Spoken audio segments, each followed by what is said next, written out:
आईना के इस सफ़र में आज हम आपको एक शानदार महल की सैर करवाएंगे। इस महल का नाम है लाल बाग पैलेस, जो मध्य प्रदेश की कमर्शियल कैपिटल इंदौर में मौजूद है। भारतीय धरती पर इटालियन, फ्रेंच और यूरोपियन आर्किटेक्चर का एक बेहतरीन शाहकार। तो चलिए शुरू करते हैं ये सफ़र।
अंदर चले जाओ, अंदर बुलाया था तुमको।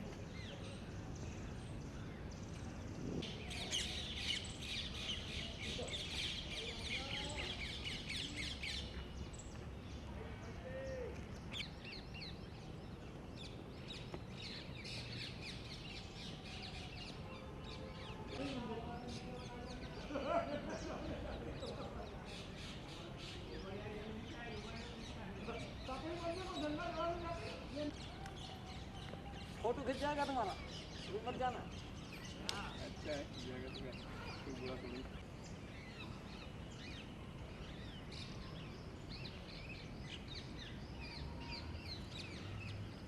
निकाल कर आया था ना बैंक से, हाँ तो इनने कम करेंगे इसमें 520 कर देंगे। 7 तारीख को चला आपने बैंक में, और क्या नहीं तो जाना पड़ेगा। फिर का इसी का मतलब भैया, इसमें बाप बेटे का हिसाब है वो। उनकी गलती हमने क्या हुई थी? साहब इनमें हमने 520 का आ रही है भैया, चला करना। अब तेरे का तू जल्दी आता था, जल्दी आना कल बोला था ना अपन ने। तू जल्दी आता तो भी जल्दी तेरे हाथ पहुँचा दे पूछ के उससे डाक लगवा कर। सही है। आज से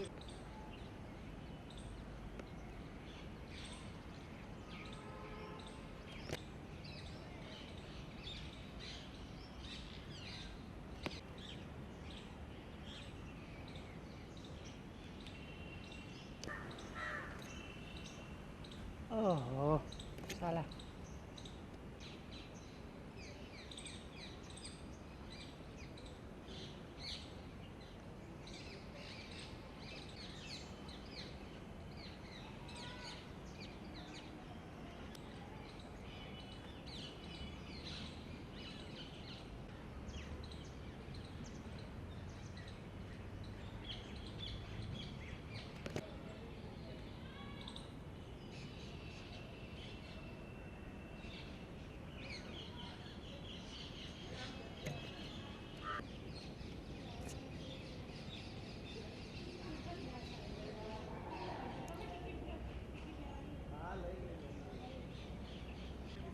अभी तो अपने को कुछ नहीं पता है।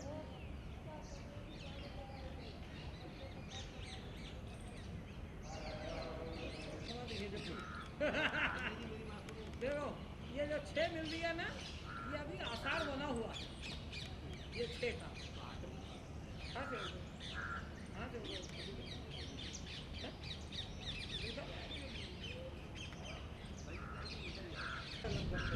सतना है कहीं।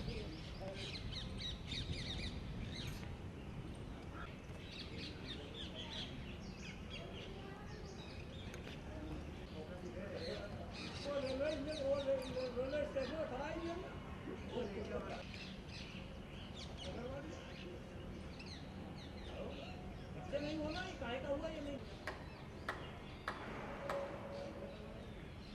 मैं कहा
जी प्रकाश जी हम हाँ मैडम की तरफ देखते हैं ना आप मुझसे बात कीजिए। प्रकाश जी हम दरबार हॉल में मौजूद हैं, क्या खासियत है इस दरबार हॉल की? वो कौन कौन सी चीज़ें हैं जो यहाँ आकर लोगों को अचंभित कर देती हैं? दरबार हॉल 1850 के आसपास बनना प्रारंभ हो गया था और समर हाउस के रूप में इसका अस्तित्व था। लेकिन जो वर्तमान जो आप स्वरूप देख रहे हैं ये 1902 के बाद प्रारंभ हुआ, जिसमें इटालियन मार्बल का यूज़ हुआ है। करारा, ब्रेशिका, ट्रेवेंटिनो 3 टाइप के मार्बल्स इसमें यूज़ हुए। ऊपर आप देखें तो प्लास्टर ऑफ पेरिस का काम बहुत खूबसूरती से किया गया, जिसमें फल है, फ्रूट्स है, विभिन्न प्रकार के उसमें डिज़ाइंस बने हुए हैं। और नियो क्लासिक स्टाइल का इसमें फर्नीचर है, जिसमें 3 प्रकार की लकड़ियाँ यूज़ हुई है। इसमें टिक वुड, रोज़ वुड और महोगनी। इस हॉल के बारे में एक ऐतिहासिक तथ्य मैं अवगत कराना चाहूँगा कि 1857 में जब प्रथम स्वतंत्रता आंदोलन हुआ था, उस समय इंदौर भी एक केंद्र था इस अभियान का। अंग्रेज़ों को बचाने के लिए होलकरों ने उनके परिवारों को जो शरण दी गई थी उसका उल्लेख लाल बाग में था, और उस समय लाल बाग में ये हॉल था।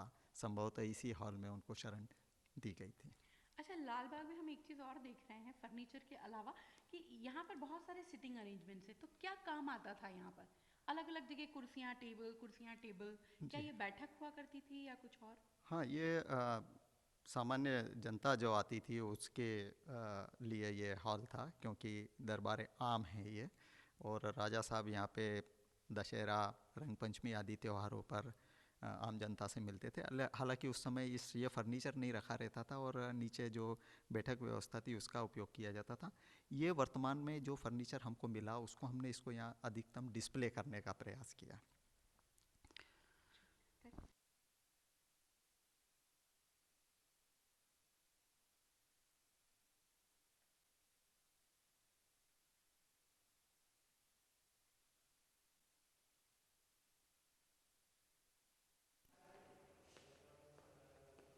ये वाला तो पीओपी है ना जो दिख रहा है अभी हाँ, ये पीओपी दिख रहा है। इसके साथ ही इसमें जो स्टाइल यूज़ हुई है आर्किटेक्चर या आर्ट में, वो भी डिफरेंट टाइप की है। कई जगह ये फ्रेंच स्टाइल में, ज़्यादातर जगह तो ना ऐसा माना गया है। तो आप टोटल लेंथ की बात कर रहे हैं या जो बीच में मेन गेट है? बीच में। बहुत छोटा ये बात। अच्छा, एम्ब्लेम यहाँ पर जो है वो साथ साथ हमने ये इसमें दिखाया जाता है भला सूबेदार मल्हारराव होकर के उसके फाउंडर थे, उनका पसंदीदा अस्त्र हुआ तो उस समय ये इसका एग्जिस्ट कर रहा था उनका। अच्छा, ये जो डिजाइनिंग हम देख रहे हैं कई जगह पे जो दिख रही है, हाँ क्राउन, ये चूंकि राजा थे तो क्राउन होना ही चाहिए, ये क्राउन उसको रिप्रेजेंट करता है। आप जो जो बता रहे हैं ना, हाँ, मैं सब रिकॉर्ड कर रही हूँ और जब लिखने बैठूंगी ना तो ये सारी चीजें बिल्कुल, क्योंकि इस बार हमारा मतलब इरादा है कि हम वहाँ भी जाएं।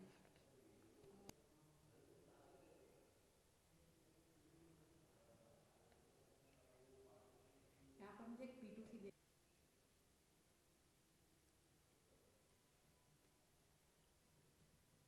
और इसका आर्किटेक्चर किस स्टाइल में अगर इसकी बात करें? हाँ इसमें इटली के नहीं, ये फ्रेंच है, फ्रेंच है। फ्रेंच और यूरोपियन इंडियन। बन्ना ट्रिक का नाम आता है, वो आर्किटेक्ट था लेकिन बहुत लेटर पीरियड में है। इसमें 3 टाइप के पिलर्स है, एक एक फ्लोर के पिलर्स।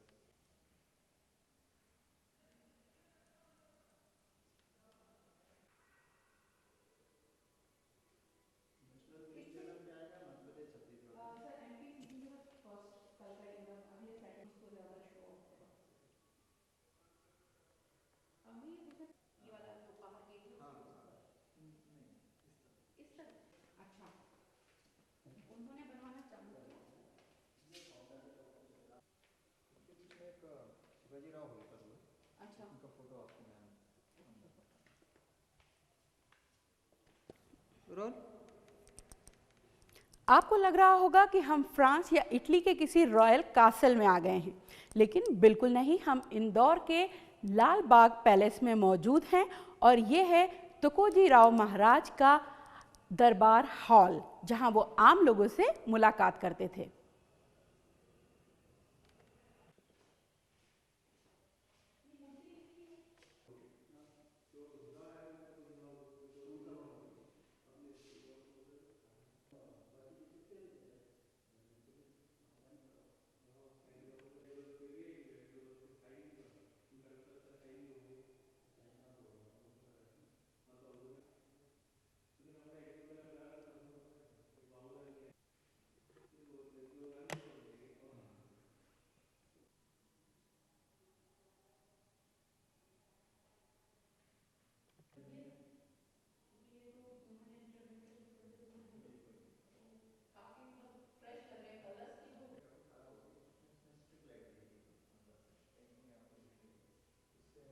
थोड़ा कलरफुल लगेगा, ये वाला थोड़ा सा डम डल बहुत ज्यादा होगी, इतना बड़ा प्रोमिनेंट है और चला था कि इस पर ब्रिटिश, लेकिन ये उस लायक नहीं है।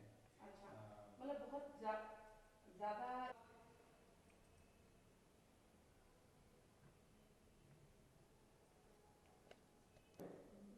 चमकने वाला कलर दिख रहा है इसमें, ग्लिटर की तरह। कितना पैसा लगा होगा इसे बनाने में? उसकी तो मैं देख के बता दूंगा, कुछ एक रफ एस्टिमेटेड।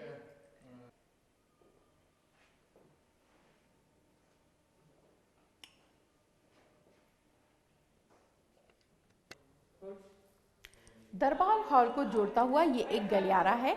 यहाँ भी कुछ बेहद ख़ास चीज़ें आपको देखने को मिल सकती हैं, जैसे कि ये पेंटिंग्स जो इन गलियारों की दीवारों पर या कहे छत पर बनाई गई हैं। ये पेंटिंग्स ग्रीको रोमन स्टाइल में हैं और स्टेंसिल से बनाई गई हैं। सालों बाद भी आज इनका कलर और टेक्सचर वैसे ही बरकरार है जैसे सालों पहले जब इन्हें बनाया गया था तब था। यहाँ पर आप एक ख़ास बात और नोटिस करेंगे कि यहाँ कहीं पे भी भारतीय देवी देवताओं का चित्रण नहीं किया गया है। ये सभी ग्रीक और रोमन देवी देवता या उनकी माइथोलॉजी से जुड़े हुए फिगर्स हैं। लेकिन एक और चीज़ बहुत ही दिलचस्प जो यहाँ हम नोटिस कर रहे हैं वो ये कि यहाँ पर आप देख रहे होंगे कि एक स्टैंड दिखाया गया है, उसके ऊपर कलश है और इस स्टैंड के चारों तरफ एक सांप लिपटा हुआ है। ये जो दीवार है, कहा जाता है इस दीवार के पीछे महाराजा तुकोजी राव होलकर का स्ट्रांग रूम यानी खजाने का कमरा था और भारतीय मान्यता के अनुसार खजाने और सांप का बहुत ही गहरा नाता रहा है। शायद इन्हीं चित्रों में ये दिखाने की कोशिश की गई है।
ये तो पॉसिबल ही नहीं है।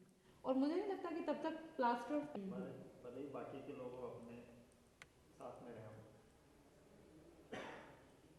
ठीक है जी। विकास जी, इस वक्त हम बैंक्वेट हॉल में हैं। इस बैंक्वेट हॉल की क्या खासियत है? बैंक्वेट हॉल का निर्माण पैलेस के सेकेंड फेज़ में हुआ है, जो 1886 से 1902 के बीच में है। तब शिवाजी राव होलकर इंदौर के राजा थे। इस बैंक्वेट हॉल का फ्लोर लकड़ी का है और आप देख सकते हैं पीछे मेरे कि इसका सिटिंग अरेंजमेंट टी शेप में है। जब तुकोजी राव ने राजगद्दी संभाली 1902 से 26 तक वो राजा रहे, तो उनका नाम तुकोजी राव टी से शुरू होता है, तो इसका सिटिंग अरेंजमेंट टी शेप में है। आगे की 4 कुर्सियों में से बीच की 2 कुर्सियों में राजा और रानी बैठते थे। आप कुर्सियों में देख सकते हो, उसमें TRH जो तुकोजी राव होलकर को रिप्रेजेंट करता है वो उसमें मार्क किया हुआ है। उस पे क्राउन की भी व्यवस्था थी, हालांकि वो हमें नहीं मिले हैं। और साइड की 2 कुर्सियाँ ब्रिटिश ऑफिसर और उसकी पत्नी के लिए रिजर्व रहती थी।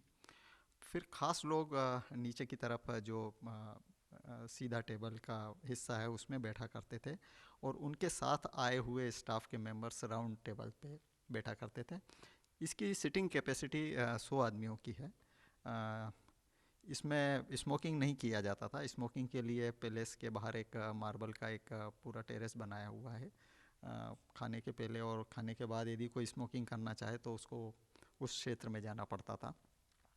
इसकी विशेषता और है कि इसमें आप शैंडेलियर देखें, बहुत खूबसूरत शैंडेलियर है जो फ्रेंच स्टाइल के हैं, कट ग्लास में बने हुए हैं। इसके ऊपर खासियत यह है कि ग्रीक माइथोलॉजी में कुछ देवी देवता बने हैं, जिसमें पोसिडॉन है, गॉडेस ऑफ जस्टिस आपको देखने को मिलेगी। एक विशेषता और है कि ईगल के साथ C और H लिखा हुआ मिलता है, जो सूर्य के बीच में है। ऐसा कहा जाता है कि इंदौर में होलकर कैवेलरी हुआ करती थी, जो ईगल उनका सिंबल था। स्वतंत्रता के बाद ये इंडियन मिलिट्री में मर्ज हो गई और अब वो 15 बटालियन कुमायूं रेजिमेंट के नाम से इंडियन मिलिट्री में मर्ज हो गई है। लेकिन आज भी वो इस चिन्ह का उपयोग करते हैं और साथ में इंदौर भी लिखते हैं। अच्छा, तो CH क्या रिप्रेजेंट करता है? होलकर कैवेलरी। होलकर कैवेलरी। अच्छा, यहाँ हम एक बात देख रहे हैं प्रकाश जी, हर जगह हमें ऐसा लग रहा है कि हम भारत में नहीं हैं, हम या तो फ्रांस में हैं या इटली में हैं। क्या जो तुकोजी राव होलकर थे वो इतने ज़्यादा इन्फ्लुएंस थे? हाँ, उस समय प्राय ये लोग यूरोपीय देश की यात्रा करते थे। तुकोजी राव की तो विदेशी महिलाओं से शादी भी हुई है, तो चूँकि उनका रिलेशन उस यूरोपियन कंट्रीज से था, अमेरिकन कंट्रीज से था, तो निश्चित है कि उससे इनको इन्फ्लुएंस मिला और उसका उन्होंने यहाँ बखूबी उपयोग भी किया। प्रकाश जी, हम यहाँ देख रहे हैं कि किसी भी चीज़ को बदला नहीं गया है। हमें ये लग रहा है कि ये पूरा फर्नीचर उसी रूप में है जिस रूप में वो तुकोजी राव होलकर के समय का था। जी हाँ, ये 1902 से 26 तक तुकोजी राव का शासनकाल रहा।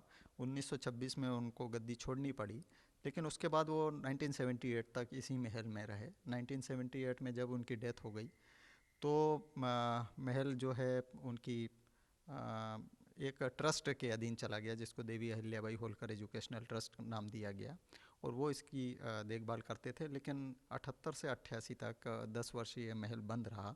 इसमें बहुत सारा कीटनाशक डाल दिया गया ताकि फर्नीचर ख़राब ना हो, लेकिन उसके कारण ये फर्नीचर ख़राब भी काफ़ी हो गया क्योंकि देख रेख नहीं थी। जब 1988 में विभाग ने इसको एक्वायर किया तो पाउडर वगैरह इसका साफ़ किया गया, लेकिन टेपेस्ट्री और अपहोल्स्ट्री काफ़ी डैमेज स्टेज में मिली। चूँकि ये अब आर्कियोलॉजी का मॉन्यूमेंट है, इसलिए आर्कियोलॉजी के जो नियम हैं उसके अनुसार ही यहाँ पे काम होना है। प्रयास किए जा रहे हैं और टेपेस्ट्री और अपहोल्स्ट्री बदलने के लिए उसी प्रकार का कपड़ा मिलना चाहिए और उसको आर्कियोलॉजी के नियम के अनुसार ही बदलना पड़ेगा, इसलिए कुछ समय लग रहा है, लेकिन इसके प्रयास जारी है। मतलब इस महल को पुराना उसका जो वैभव था, जो उसकी खूबसूरती थी, जो उसकी रॉयल्टी थी, वो वापस करने की बिल्कुल कोशिश। बिल्कुल, वो वापस करने की निश्चित कोशिश की जा रही है।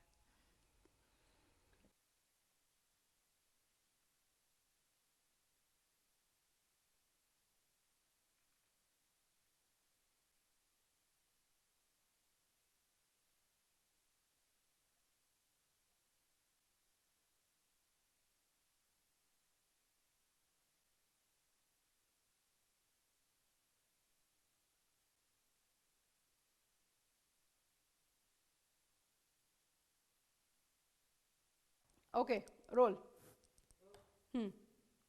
ये लाल बाग पैलेस का बैंक्वेट हॉल है। यहाँ पर महाराजा होलकर के खास मेहमानों को दावत दी जाती थी। ये रॉयल सिटिंग अरेंजमेंट है। आप ये जो दो कुर्सियाँ देख रहे हैं जो एक्सट्रीम लेफ्ट और राइट हैंड पर लगी गई हैं, ये ब्रिटिश ऑफिशियल्स के लिए हुआ करती थी। इन पर होलकर फैमिली का जो एम्ब्लेम है, जो उनका राजसी चिन्ह है, वो बहुत खूबसूरती के साथ उकेरा गया है। इसके अलावा ये राजा और रानी की कुर्सियां हैं। एम्ब्लेम इसमें भी है, लेकिन यहाँ पर TRH इसको भी एम्बोस किया गया, यानी तुकोजी राव होलकर। इसके अलावा इन कुर्सियों में खांचे भी बने हैं। इनके ऊपर क्राउन लगा करते थे उस जमाने में, ताकि राजा और रानी को अलग से पहचाना जा सके। एक और भी बहुत ही खास चीज़ इन कुर्सियों में दी गई है, और वो है इनके हत्थों पर बनाया गया ये भेड़ का शेप। कहा जाता है कि होलकर राजा और होलकर रानी जो थे वो कट भूल गई सर, किस परिवार से थे? धनगर। ठीक है, ठीक है, रोल करें। कहा जाता है कि होलकर राजा जो थे वो धनकर परिवार से थे, जिसे आप शेपर्ड कह सकते हैं, और उसी का एक चिन्ह हमें यहाँ इन कुर्सियों में देखने को मिलता है।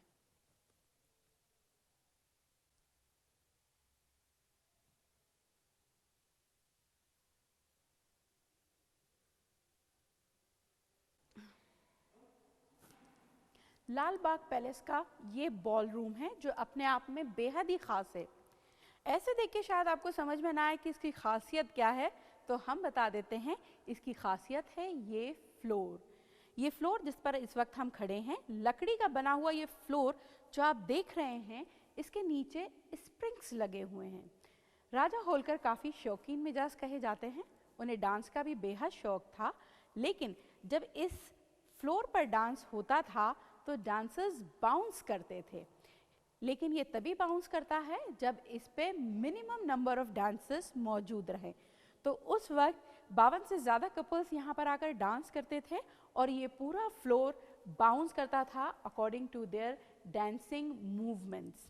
हालांकि आज भी ये काम करता है, लेकिन आज इस फ्लोर पर डांस करने वालों की संख्या नहीं रही है।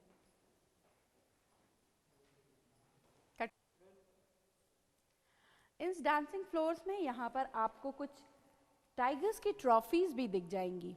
ये टाइगर्स करीब 70-80 साल पहले शिकार किए गए थे। यहाँ पर आप देख रहे हैं, ये जो टाइगर की ट्रॉफी है, इसका शिकार राजकुमार यशवंतराव होलकर ने 1923 में किया था, और इसकी कुल लंबाई 11.5 फीट है।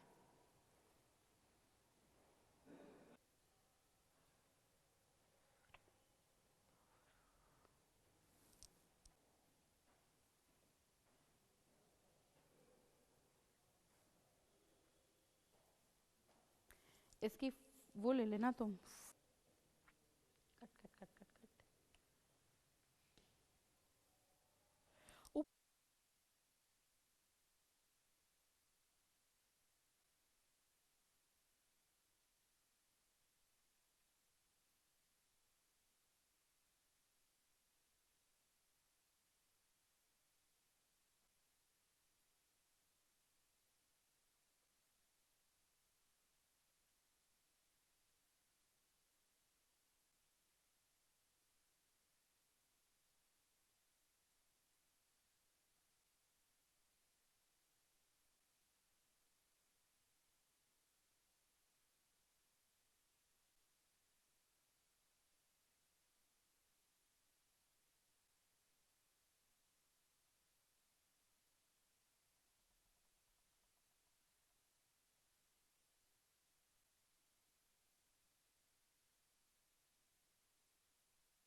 ठीक है, बस जाए सब शॉट्स इतने प्रॉपर रखना कि मैं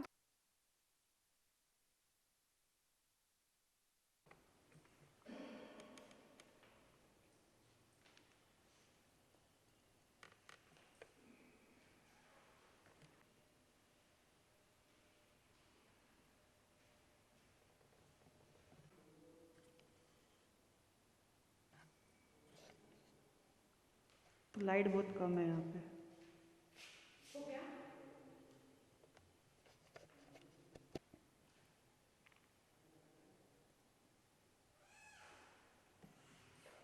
छत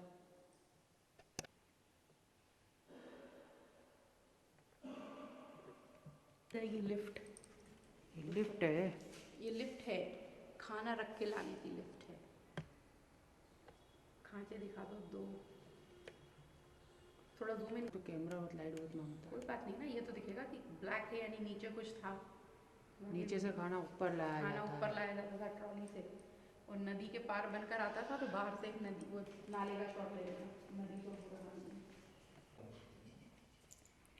और ये होल्डर, ये डाइनिंग हॉल है डाइनिंग हॉल है। एडिटर साहब के लिए। हाँ, पेंटिंग ऐसी है कि पूरे ओरिजिनल ही है। बिल्कुल इस रोल हाँ, इस पूरे महल में 4 डाइनिंग हॉल है, बैंक्वेट हॉल अलग है, 2 इंडियन स्टाइल के भोजनशालाएं हैं, और ये एक वेस्टर्न स्टाइल का डाइनिंग रूम है। यहाँ पर परिवार के सभी लोग मिलकर खाना खाते थे। इस रूम की खासियत इस दीवार पर खासकर ये छत पर की गई पेंटिंग है, और जैसी ये छत में ओवल शेप की पेंटिंग है वैसे ही नीचे ज़मीन पर ओवल शेप का कारपेट, मतलब कारपेट में बीच में ओवल शेप का डिज़ाइन बना हुआ है। और इतना ही नहीं, जैसे इस छत पर जो कलर स्कीम ब्लू और लाइट पिंक यूज़ की गई है, वही कलर स्कीम इस कारपेट में भी यूज़ की गई है। और ये पूरा कारपेट लंबाई चौड़ाई मतलब ये पूरा एक है साइज में। ग्रेन्स क्यों फटते हैं इतने? हालत में है जी। हाँ, कुछ कपड़ा खराब हो गया, कुछ अच्छा है। यहाँ राजा जी बैठते थे। जैसे ये देखो टेबल का ही बीच का ये पिलर है, नीचे से ऊपर तक लो, ऊपर तक पेंटिंग है, और पेंटिंग के ऊपर वो वाइट शॉट ले लिया मैंने। हाँ वाइट शॉट ले लो, कोई दिक्कत नहीं।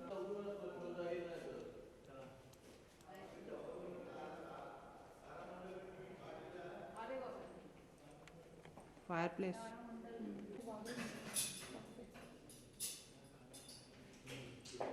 यहाँ बहुत कुछ दिखाने का है। मतलब वाकई लोग कहते थे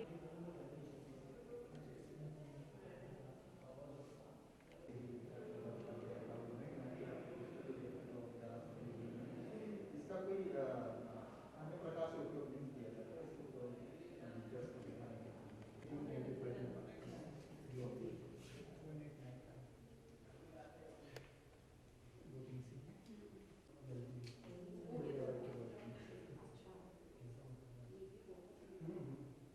पर दीवार के ऊपर की पेंटिंग, और ये सारा टेबल की है। लेकिन तब का आर्ट और आज के आर्ट में बहुत फर्क है। मैं दूर से तो मुझे लगा कि ये शायद आप लोगों ने बात नाम क्या है? HS जो भी समझे आप। लापरवाही से ये कह सकते हैं, क्योंकि अब तो इनकी कीमत आप कैसे आपको एंटीक चीजें तो अपने आप में बहुत कीमत हो जाती है।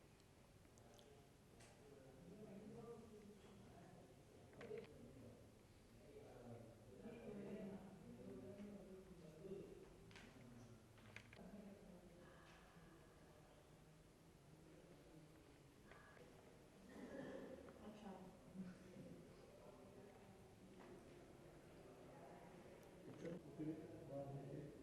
शिवाजी राव की तस्वीर है ये। ऐसा लगता है जैसे बैठी है। लकड़ी है।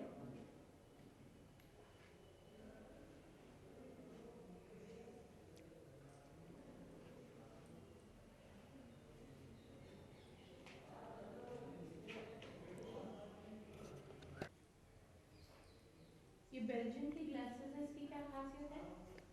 बहुत फेमस हुआ करता था बेल्जियम ग्लास। अच्छा अच्छा अच्छा।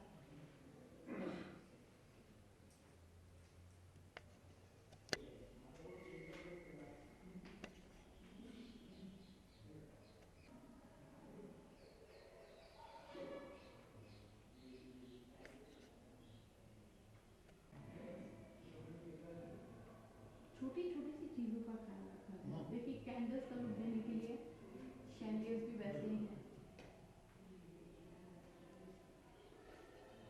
अच्छा एक चीज़ और, जो अभी तक के सबसे डिफरेंट लुक और सबसे डिफरेंट कलर में इस टाइप का कुछ लुक है, मतलब इसकी सुंदरता भी सबसे अलग सबसे भव्य है। ये एक पूरा लुक ही लुक, टोटल ओवरऑल लुक वो सबसे अलग दिख रहा है। तो ऐसा क्या खास, मतलब यहाँ पे सिर्फ इसलिए कि जो लोग मेहमान आते थे उनको बैठ।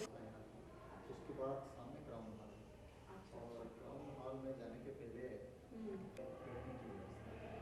तो सबसे महत्वपूर्ण हट जाए नहीं सर, अपना रिफ्लेक्शन अपने जरा सामने का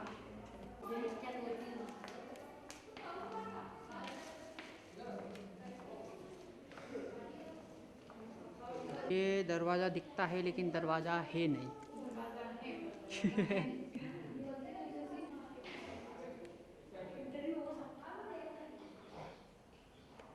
ये क्या हो गया? सबको ये कमी लग रही है, बस ये सुंदर नहीं है। सही बात। तो 10 साल जो ये बंद रहा, इसमें सिक्योरिटी के पॉइंट ऑफ व्यू से इसको 1 या 2 कमरे में इसके ऊपर कपड़ा डाल दिया। कपड़ा डालने के बाद उसमें ब्लीचिंग पाउडर और दूसरी चीज़ें डाल दी कि कीड़ा नहीं लगे। उसके कारण ये यहाँ पर ये क्या दिखा रहे हैं इस पूरे इसमें चित्र में? और ये एथेना है, गॉडेस है। ये तो आप पूरा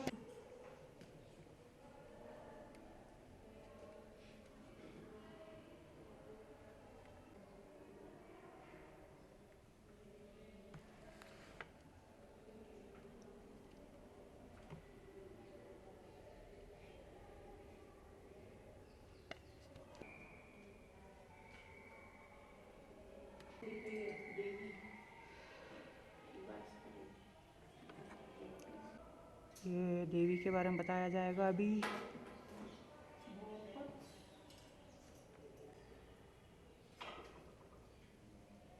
मुझे मालूम होता ना ये इतना सुंदर है तो मैं आपसे रोल। सर ये कौन सा रूम है और इसकी खासियत क्या है? अब आप सिटिंग रूम में हैं। ये बैठक कक्ष है, सामने इसके क्राउन हॉल या थ्रोन रूम है। तो और इसके पास में ही एक वेस्टर्न डाइनिंग रूम है। तो खाने के पहले और खाने के बाद, और जो क्राउन हॉल में जो लोग आते थे उनके लिए ये बैठक के कक्ष के रूप में इसका उपयोग होता था। रेनेसा और रोकोको शैली में इसको डिज़ाइन किया गया है। दरबार हॉल जो मेन है उसमें गोल्ड प्लेटेड किया गया है, प्लास्टर ऑफ पेरिस से बना हुआ जो फ्रूट्स और फल आदि उसमें है उसको, लेकिन इसमें नेचुरल कलर में है। ऊपर आप देख सकते हैं।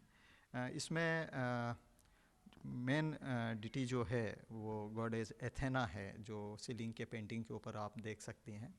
उसके हाथ में एक टॉर्च है और पुस्तक है। ये जिस प्रकार से हमारे यहाँ सरस्वती है उस प्रकार की देवी है, ज्ञान की देवी। और उसके चारों तरफ संगीत के कलाकारों को दिखाया गया है, लेकिन वो पंख वाले कलाकार है। साथ में गॉडेस ऑफ जस्टिस भी आपको देखने को मिलेगी, उसके भी पंख है और वो हाथ में तराजू लिए हुए हैं। कारपेट का जो नीचे वाला पोर्शन देखें बीच में से, तो वो ओवल शेप में है, वो राउंड शेप में है, चूँकि ये सीलिंग की पेंटिंग राउंड शेप में है। इसमें बेल्जियम ग्लासेस का मिरर के रूप में यूज़ किया गया है। ऐसा लगता है कि ये कई पीसेस में है, लेकिन आप कहीं से भी अपना फेस देखें तो आप एक ही नज़र आएंगी, क्योंकि ये केवल एक डिज़ाइन है। वास्तविक में ये एक पीस में बेल्जियम ग्लास है। दूसरी विशेषता इसकी यह है कि सामने आप देख सकते हैं कि एक गेट नुमा रचना दिख रही है। पैलेस में कई जगह फॉल्स गेट देने की कोशिश की गई है। ये वास्तव में गेट नहीं है, ये केवल गेट का शेप दिया गया है, वो गेट नहीं है। अच्छा प्रांजपे जी, हम ये देख रहे हैं कि इसकी जो शैली है, जो बनावट है, वो बाकी सब कमरों से सबसे अलग है, सबसे खूबसूरत, अलग तरह का डिज़ाइन, अलग तरह का कलर इस्तेमाल किया गया है, आर्किटेक्चर भी काफ़ी कुछ अलग है। तो ऐसा मतलब क्या ख़ास है इसमें आर्किटेक्चर पॉइंट ऑफ व्यू से? डाइनिंग रूम, सिटिंग रूम और क्राउन रूम, ये तीनों फ्रेंच स्टाइल में बनाए गए हैं। इसमें प्लास्टर ऑफ पेरिस का बहुत अच्छा उपयोग किया गया है। और ये तीन कमरे जो है स्पेशली फ्रांस के वर्साई पैलेस को ध्यान में रख के बनाए गए हैं और उसी के अनुरूप इसका डिज़ाइन किया गया है।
ये सारे फ्रूट्स हैं, अनार दिखेंगे आपको। सेब, लेकिन वो सब गोल्ड से वो है, वो ये सब देखा है, हाँ, ये नेचुरल है। ये नेचुरल है।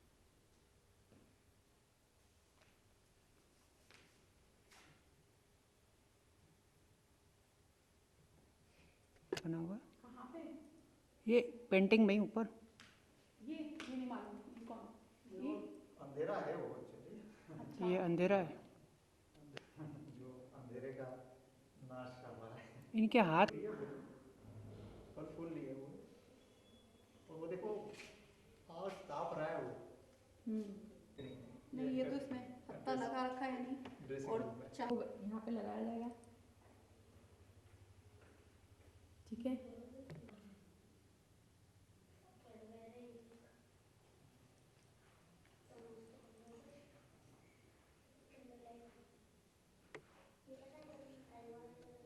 नहीं, केक वाइट थी।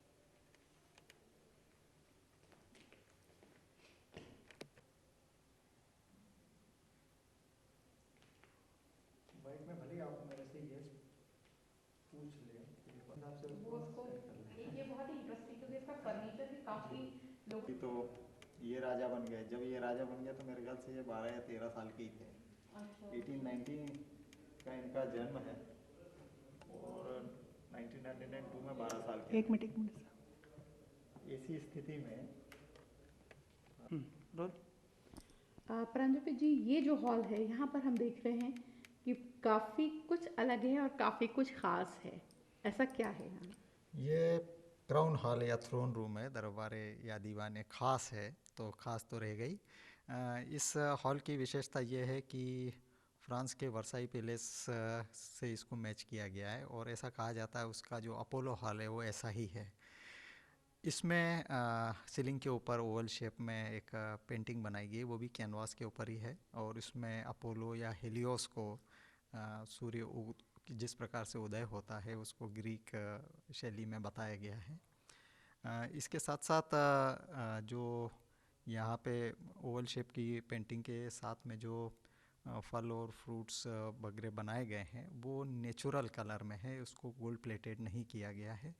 बाकी इसमें बेल्जियम ग्लास का यूज़ किया गया है, मिरर जैसे सिटिंग रूम में उसी प्रकार के हैं।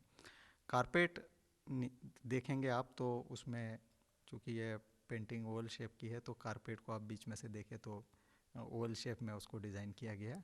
कलर्स जैसे कारपेट में नीचे है वैसे ही पेंटिंग में भी आपको देखने को मिलेंगे। अच्छा, एक विशेषता और है कि तोकुजीरा होल्कर ने जितना भी पोर्शन बनाया या उसको डेकोरेट किया उसमें उन्होंने अपने इनिशियल्स मार्क किए TRH।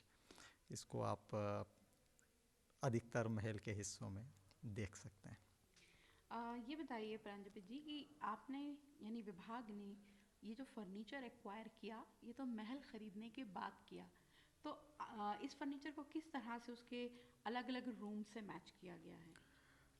1988 में जब इसको एक्वायर किया गया था उसी के साथ फर्नीचर भी हमको मिल गया था, हालांकि उसका पेमेंट नहीं किया गया था क्योंकि ये प्रकरण कुछ कोर्ट में लंबित था। उसके बाद जो 10 साल तक ये महल बंद रहा तो फर्नीचर को डंप करके रखा गया था। जब हमने इसको इनॉग्रेशन करने की तैयारी करी तो सबसे बड़ी समस्या यही थी कि इसको डिस्प्ले किस प्रकार से किया जाए, क्योंकि कौन सा फर्नीचर किस रूम का है ये ज्ञात नहीं था।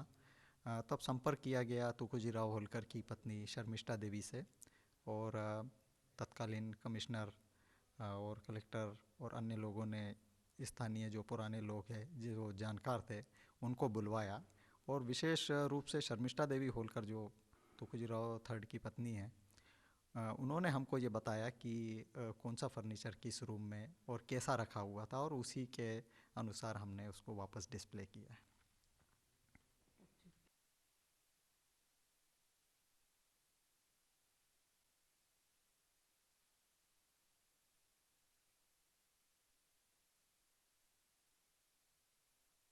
से रोल ये वो सिंहासन है जिस पर बैठकर तुकोजीराव होल्कर तृतीय ने अपना राजपाट चलाया। हालांकि काफी लंबे अरसे तक वो राजा नहीं रह पाए, लेकिन जितने साल भी रहे यहीं पर उनका राज दरबार सजता रहा। आज इस राज सिंहासन की हालत थोड़ी खराब जरूर हो गई है, लेकिन इसकी शान उसी तरह बरकरार है। कैमरा पर्सन अंग्रेज दुबे के साथ सीमा एम वर्मा, जी मीडिया, इंदौर। वहाँ से महाराज जी आया करते थे। आज इसकी कीमत तो बहुत ज्यादा हो गई।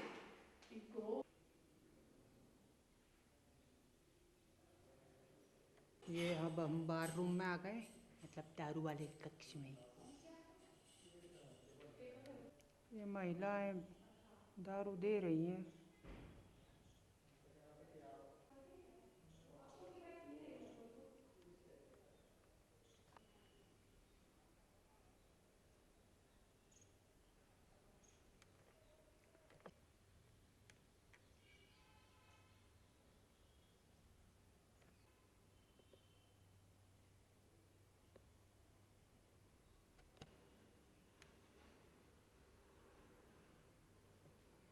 दारू रखी जाती थी, इसमें दारू रखते थे लोग।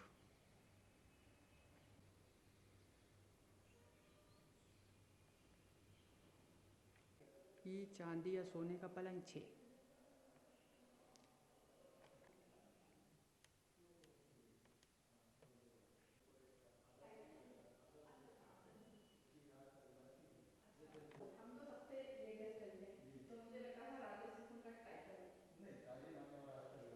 इन 4 शॉट्स में निपटा दो। पियानो चलता है बंद? नहीं, अरे भैया नीचे से बैटरी ले आओ तो क्या बैग? हाँ कैमरा बैग तो बाहर ही रखा है। कैमरा बैग में से लेकर आओ। कैमरा बैग जो उनके फीचर्स वगैरह हैं उससे तो काफी हैंडसम दिख रहे हैं। हैंडसम होता है। काफी हैंडसम।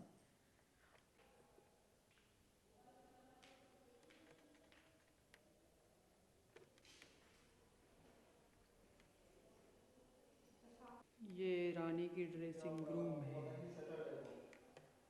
साले में ऐशो आराम करते थे हमारी।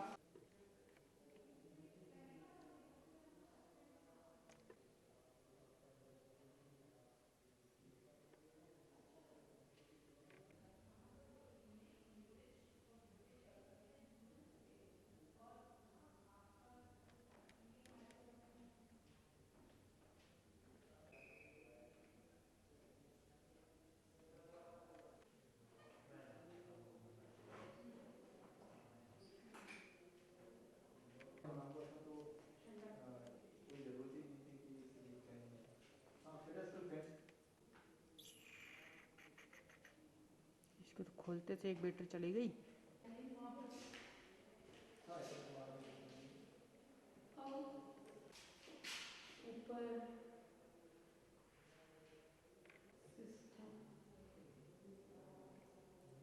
हाँ, बहुत ज़्यादा नहीं, लेकिन बस थोड़ा सा ही लेंगे। ये नल है गाय के मुंह का।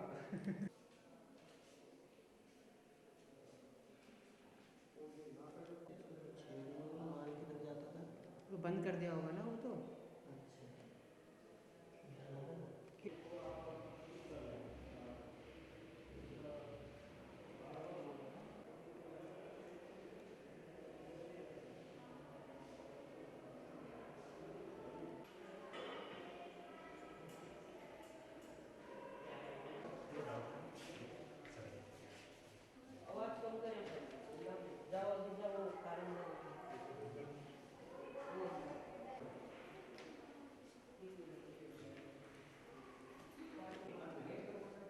ये सैलून है, बाल पटने पे कटवाते थे।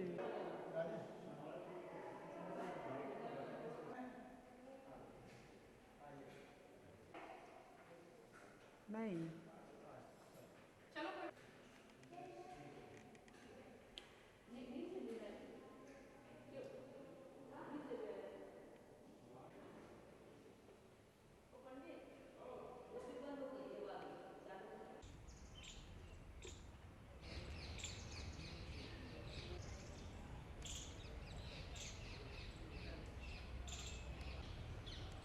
खिड़कियाँ ही खिड़कियाँ हैं इसमें तो।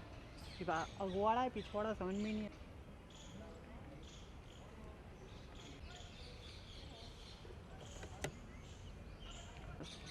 हाँ, प्रकाश जी, ये बताइए कि पूरा जो पैलेस है कितने इलाके में फैला हुआ है, आर्कियोलॉजिकल डिपार्टमेंट ने इसे कब एक्वायर किया और उस समय क्या स्थितियाँ थी? ये लाल बाग पैलेस कुल 68 एकड़ ज़मीन में है। 4 एकड़ में तो महल बना हुआ है, इसके साथ साथ बाकी 64 एकड़ ज़मीन खुले में है।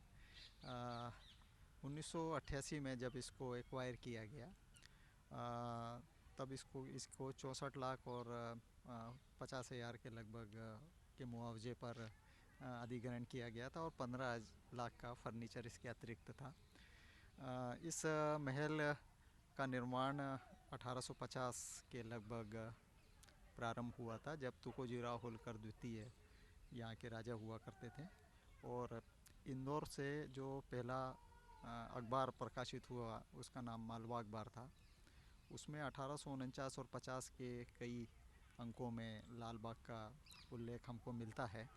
उसके बाद तुकोजीराव द्वितीय के जो प्रधानमंत्री थे बख्शी खुमान सिंह, उनके डेली डायरी में भी लाल बाग के उल्लेख आते हैं। लेकिन लाल बाग रेसिडेंशियल पैलेस के रूप में उस समय नहीं था, केवल राज परिवार का आमोद प्रमोद केंद्र था। गुलाब चक्कर यहाँ था, काफ़ी वैरायटी में गुलाब के पौधे यहाँ पे रोपे गए थे और लाल गुलाब के कारण इसका नाम लाल बाग ऐसा रखा गया।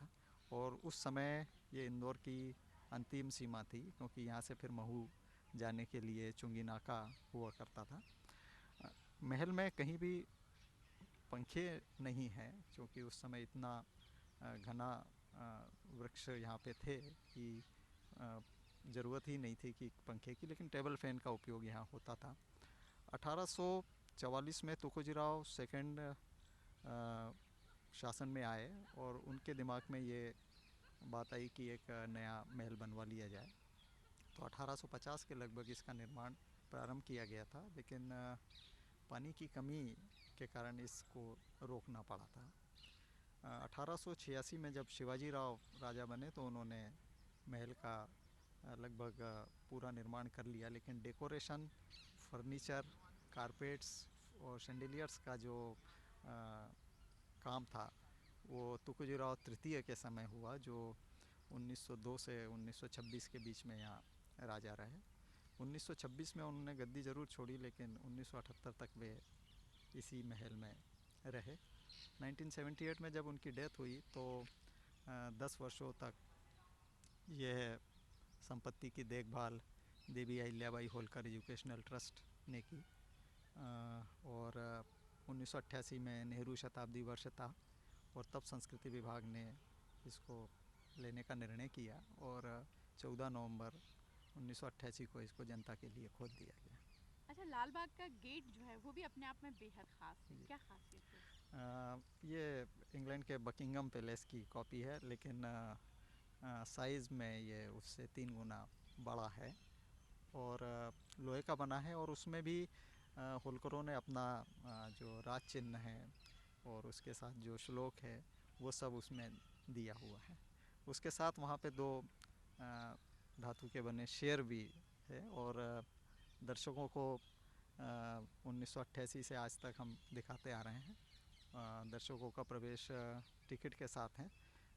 वर्तमान में 10 रुपये भारतीय दर्शक के लिए है और 250 रुपये विदेशी दर्शक के लिए टिकट है, लेकिन 15 वर्ष तक के बच्चे निःशुल्क रहते हैं।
यही है वो दरवाज़ा जो लंदन के बर्मिंघम पैलेस की तर्ज पर बनवाया गया है।